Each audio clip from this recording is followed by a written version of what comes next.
कमाल आहे बाबा. धन्य तो बाबा आणि धन्य ते तत्कालीन ठाकरे सरकार. नाशिक जिल्ह्यातल्या सिन्नर तालुक्यात आजही टँकरनं पाणी पुरवठा केला जात असताना ठाकरे सरकारच्या काळात भोंदूबाबा अशोक खरातला दारणा धरणाच्या गोदावरी प्रकल्पातून पाणी पुरवठा केला जात होता म्हणे. कशासाठी तर मिरगावातल्या त्याच्या संस्थांजवळील आंब्याची बाग फुलावी म्हणून. धरण उशाला नि कोरड घशाला अशी सिन्नरकरांची अवस्था असताना सरकार मात्र बाबाच्या बागेत आंबे कसे येतील याची काळजी घेत होतं. खरात बाबासाठी का काढण्यात आला होता स्पेशल GR? ठाकरे सरकार या खरात बाबावर का झालं होतं इतकं मेहरबान? दारणा धरणाचं पाणी थेट बाबाच्या आंब्याच्या बागेला पाजणारा तो नेता तरी कोण? पाहुयात यावरचाच हा स्पेशल रिपोर्ट. तो पाजत होता लघुशंका आणि ठाकरे सरकार पाजत होतं बाबाच्या आंब्याच्या बागेला पाणी. एकीकडे खरात भोंदू बाबा तीर्थ म्हणून पाजत होता लघुशंका, दुसरीकडे ठाकरे सरकार पाजत होतं बाबाच्या आंब्याच्या बागेला पाणी.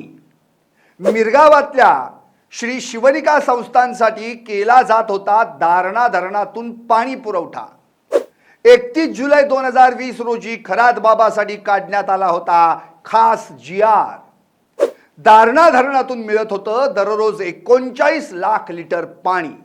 भोंदू बाबाला पाणी हक्क मिळवून देणारा ठाकरे सरकारच्या मंत्रिमंडळातला तो नेता कोण? नमस्कार, मी संदीप आणि आपण पाहताय LS मराठी. नाशिकच्या भोंदू बाबाचे 101 किस्से उघड होत असताना आता तत्कालीन ठाकरे सरकार देखील त्याला कशा पायघड्या घालत होतं हे समोर आलंय. कॅप्टन अशोक खरातच्या मिरगावातल्या श्री शिवनिका संस्थान या न्यासास दारणा धरणाच्या गोदावरी प्रकल्पाच्या जलाशयातून बिगर सिंचन मोठ्या प्रमाणात पाण्याचा हक्क मिळण्याबाबतचा प्रस्ताव सरकारसमोर मंजुरीसाठी मांडण्यात आला आणि मग मंत्रिमंडळाच्या उपसमितीनं बैठक घेऊन तो मंजूरही केला. या संस्थानला दारणा धरण गोदावरी उजवा तट कालवा 48 किलोमीटर अंतरावरून 0.0039 दशलक्ष घनमीटर इतकं पिण्याच्या वापरासाठी पाणी देण्यास मंत्रिमंडळ उपसमितीनं मान्यता देऊन जलसंपदा विभागानं 31 जुलै 2020 रोजी तसा शासन निर्णय पारित देखील केला. यावरूनच या सरकारमध्ये खरात बाबाचा किती दबदबा होता हे स्पष्ट होतं. गोदावरी उजवा कालवा पाथरे गावाजवळून जातो. या शिवारात खरातनं काही गुंठे जागा कालव्यालगत घेऊन तिथं एक मोठी विहीर खोदली. कालव्याला आवर्तन सुटताच ही विहीर पाण्यानं भरते. खरं तर स्थानिकांचा विरोध मोडून काढत या बाबानं ही विहीर खोदल्याची चर्चा आहे. 25 हॉर्स पॉवर वीज पंपाद्वारे या पाण्याची उचल करून ते संस्थांपर्यंत नेलं गेलं.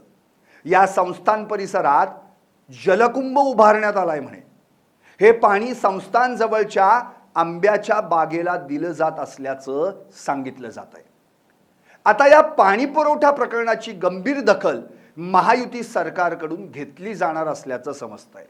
खरात बाबाच्या संस्थानला होणारा पाणी पुरवठा बंद करणार असल्याचं जलसंपदा मंत्री राधाकृष्ण विखे पाटील यांनी प्रसार माध्यमांशी बोलताना सांगितलंय. शिवाय गोदावरी मराठवाडा पाटबंधारे विकास महामंडळाकडून खरातच्या संस्थेला पाणी देण्याची फाईलही मागवण्यात आली आहे. गोदावरी मराठवाडा पाटबंधारे विकास महामंडळाकडून त्यास एवढ्या मोठ्या प्रमाणात पाण्याचे हक्क कशाच्या आधारे देण्यात आले याची तपासणी देखील सुरू झाली आहे.